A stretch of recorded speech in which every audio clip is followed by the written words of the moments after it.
All right, I want to talk a little bit today about leaves. It's fall here, it's leaf season, leaf collection season, and I want to talk about some of my thoughts on leaves. I guess there's kind of two main thoughts I want to convey throughout this video. One is ways that I use leaves in the nursery and in the garden, for those of you that may have access to leaves and are using them already in your garden or nursery, or wanting to expand leaf usage in your garden and nursery. The other thing is I want to talk about from the perspective of someone who doesn't do a lot of gardening and nursery stuff, ways to use your leaves, ways to leave your leaves, use them in the landscape to prevent or to stop having the need to have them collected and hauled and processed somewhere else. Right now, we live in a time where there is abundant leaves for people like me to go and collect, like these leaf bags here, which I really, I utilize this, I enjoy it. It would be kind of a bummer to not have access to these leaf bags, but at the same time, there's not enough people like me doing this. We spend a lot of effort, fuel, time, labor, blowing the leaves, collecting the leaves from, these big municipal trucks that use a lot of diesel, haul them off to sites to be composted. Composting is a good use for them, but it's just a lot of fuel, and there's ways to leave them in place. The other thing is that by removing them from our landscapes, we're really, really just hammering and doing a big negative impact to the ecosystem, specifically to insects, right? There's a lot of insects, beneficial and native and endangered insects, that need the leaf litter on the ground to survive winter. And so anything we can do to keep leaves in place in our landscape, I think, is a big deal, and I do want to touch on that. But anyway, diving in, I try to get as many leaves as I can. I'm a little bit too far out from town to have any leaves dumped here. If you live close to an urban area, it is very likely that you can call your municipality and they will come with big municipal trucks and they'll dump piles of leaves. Like I have these piles of wood chips here from, tree companies. You can get, the township or the city or whatever to come and dump you big piles of leaves. If you want a lot of leaf compost, that's a great way to go, especially if you live near an urban area. I don't, so I haul these back. I live close enough to town. I'm in town a lot running errands and whatnot. So this time of year, pretty much every time I make a trip into town, I try to drive through the suburbs and fill my truck up with these leaf bags. All right, so there's a lot of ways that I use leaves in the nursery. One of the most important ways, my favorite ways, is as an insulator, right? So if I have these pots, for example, they may be somewhat prone to freeze damage if we get really cold in the winter here. I live in the south. It doesn't get that cold, but still there is a risk of damage from frost and drying out and stuff in the wintertime. Leaves are a really good insulator. So on these larger pots, they have a lot of soil volume. I'm mostly just putting leaves on the top as an insulation. I am putting a little bit of leaves kind of on the sides here. But with these smaller pots, I'm doing a lot more. You can see I have leaf bags shoved in between. I've crammed leaves all in. These are like 3/4 gallon pots, right? And so there's a lot of leaves on top and around the sides, jammed in between everywhere. They're a great insulator for pots. Anything that might be at risk of damage from cold, you could use these to insulate fig trees. I've seen a lot of that where people are growing figs and, basically covering the fig in leaves in order to kind of insulate it through the winter time. So plants that are sensitive to cold damage, you get the gist. Another big benefit to leaves is you can use them as mulch. They're a great mulch, right? This is what happens in the forest. The leaves fall and create mulch and decay into organic matter. You can see where I've spread some leaves here. These were a little bit more aged. These are fresh and kind of dry. My favorite thing about leaves as mulch is that they're lightweight. They're really, really easy to transport compared to wood chips. You can move them around, especially when they're dry. You can move them around very easily. Once you put them in place, it is beneficial to water them some so that helps them stay in place and not blow away in the wind, as as soon as they start to get wet, they'll stick together. All the places you're seeing leaves in here is kind of just markers where I've come in and planted sunchokes, and I am planning to add more wood chip mulch and kind of build these areas up. And additionally, I'm going to try to squeak some more trees in here. That's kind of a topic for another video probably. It's hard to see. There are some hazelnuts in here as well. So there's a hazelnut here. It's hard to see this one because it doesn't have leaves, but there's hazelnuts pretty dense in here. I might try to stick in some other trees, probably persimmons and different types of locust, which are both trees that will grow taller than these hazelnuts in between these two cedars potentially, and have a dappled shade. They don't provide dense shade, so my thought is probably the cedars and the hazelnuts will be totally fine getting along underneath of some persimmons and locusts in the future. We'll see. It might be too dense, kind of getting off topic, but I do just want to touch on that briefly, is that I do like to plant like that, really dense, a lot of different species, and hopefully they all grow and get along together. But if not, you know, if some of them are doing better than others, it's kind of just a way to ensure you have a tree. You know, you plant a bunch of different types, and whatever does best in an area, eventually you can select for that. You know, if I decide I want it to be all persimmons in here, I can lop the locusts down, vice versa. If I decide they're competing with the hazelnuts too much, I lop them all down as firewood and mulch. You get the point. We'll talk more about that in other videos. But back to leaves. This is an area right here where I was able to get a few truckloads of leaves from a friend last year. And I came and dumped them in a pile because I wanted to start making more leaf compost. I had enough as mulch, and the extra I wanted to turn into compost. I didn't really cover this pile through the summer. I've talked about this in other videos, and so we did get some weed pressure coming up in here. This wiregrass or whatever this is, this stuff goes really deep. So you may, if you're gonna make leaf compost, you may want to explore covering it.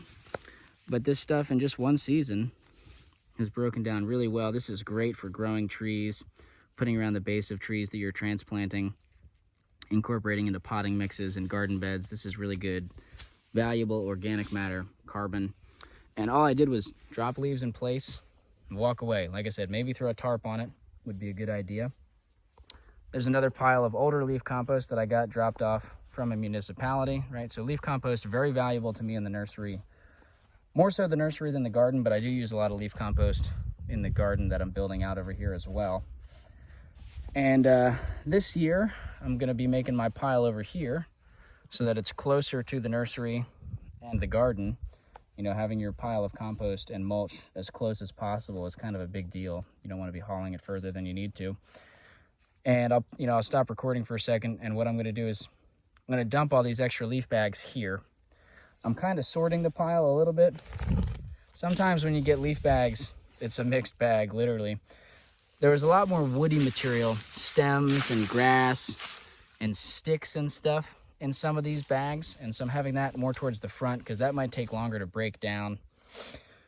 I'm gonna put all the leaves kind of from here back, the stuff that's mostly almost 100% just leaves. And now we'll transition to leave the leaves in the landscape. Some thoughts on that. See, beautiful cloudy day out here. It's about 65 degrees, slight breeze.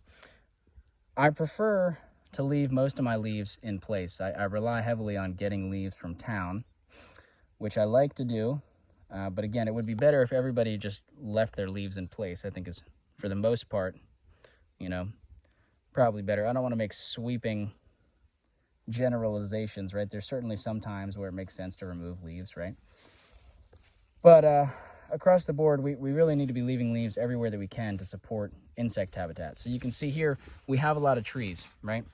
The natural way for this to go is the leaves fall to the ground, and there's a leaf litter under these trees. And those leaves decompose and feed the soil and the plants, and it gives habitat for all sorts of bugs. If you want to support fireflies, if you want to support predators that eat mosquitoes, if you want to support pollinators, if you want to support all sorts of beneficial insects, leaving the leaves is one of the biggest things you can do. So areas under the trees, I'm certainly leaving the leaves. You can see I'm also leaving them in the yard. There's not a ton of them in the grass, but I'm just leaving them, which is also, again, totally viable, at least in our climate. I can't speak to all climates, right? There may be different if you're in a more drier, arid region, but these leaves will disappear fast here. They'll decompose and break down in our climate very fast. If you don't like the look of leaves in your grass, you can run the mower over them and chop them up. That'll make them disappear much faster, and it's much easier than blowing them all to the curb and raking them all up. If you really want them out of the yard, but you're still trying to explore ways to not take them to the curb, you know, you can rake them up, pile them around very close to the base of your trees. So it's common to have a mulch ring around the base of trees, even in a very well-kept, you know, conventional lawn. Here you can see the leaves have kind of naturally piled up around the base of this tree. I did build this little wall out of old logs that were kind of weird shapes I didn't want to use for firewood. And I haven't done this yet. This year, you can see I'm still stepping in a lot of leaves right now, that beautiful fall crunchy sound. But last year, I came through and raked all the leaves off of this grass area, and dump them here behind these logs. So you can kind of make little leaf mulch rings around your trees. Caveat there is you don't want to bury this root flare. You can see where the roots flare out from the tree. You don't want to bury that very much in leaves. And you don't want to go too high around the base of trees. A good, anything like 2 to 8 inches is probably okay, as long as you're not, covering up the root flare. I think that's perfect. So, and none of this is an exact science. I don't think you got to do any of this exactly the way that I'm doing it. These are just suggestions and opinions and just kind of rambling about how I do things with leaves here. Overall, they're an incredibly valuable resource, right? For mulch, for compost, for insulation, for habitat. It's just wonderful to be able to have leaves, and so ways to work with them. Just some thoughts. The other thing to note, the paper bags, if you're collecting leaf bags, they're a valuable resource as well. You can put them down on the ground and use them like you would cardboard in a sheet mulching context. I'm using them here to cover up some leaves and try to prevent some evaporation off what's left of a little compost pile there. I've taken a lot out of it, so it's almost gone. And, you can burn this as kindling in your fireplace. I use this material to help kind of wrap and pack trees for shipping a lot of the time. A lot of ways to use the bags. So you can turn the hose on here. Just gonna wet this pile down, try to prevent it from blowing away. Hopefully we get some rain coming in here. It's been super dry, but hopefully we do get some rain coming in soon to further hydrate this, but you get the idea. So I had a bunch of this, maybe not a bunch, but I had some of this stuff right here. This, it's kind of scrap plastic fencing. I don't know, it's like some sort of, it's not really deer fence. I don't know what exactly it is, but I found it. Somebody was throwing it away on the curb when I was picking up leaf bags last year. Threw it in the truck. It's been sitting in the barn, and now I'm using it with a few old salvaged posts, old T-posts, making a little cage for these leaves, and I'll try to just stack up and up and up and up. And I left myself a little bit of extra here. If I get enough leaves to fill this all the way up and I need to extend a few feet that way, I can just kind of move the posts and do as I need to do. And yeah, totally not necessary to have sides, walls like this, but I think it is a nice feature for composting piles, and so that's what we're doing. All right, so real quick, just a few other things going on in the nursery. This is a box elder tree that happened to have an entire air pruning bed to itself because of some weeding issues and other sorts of things that happened. It just nothing else wound up getting planted in this bed, and so it's just cool what one tree can do when it has a lot of resources, especially early successional trees like box elders, locusts, that sort of thing. Just kind of fun.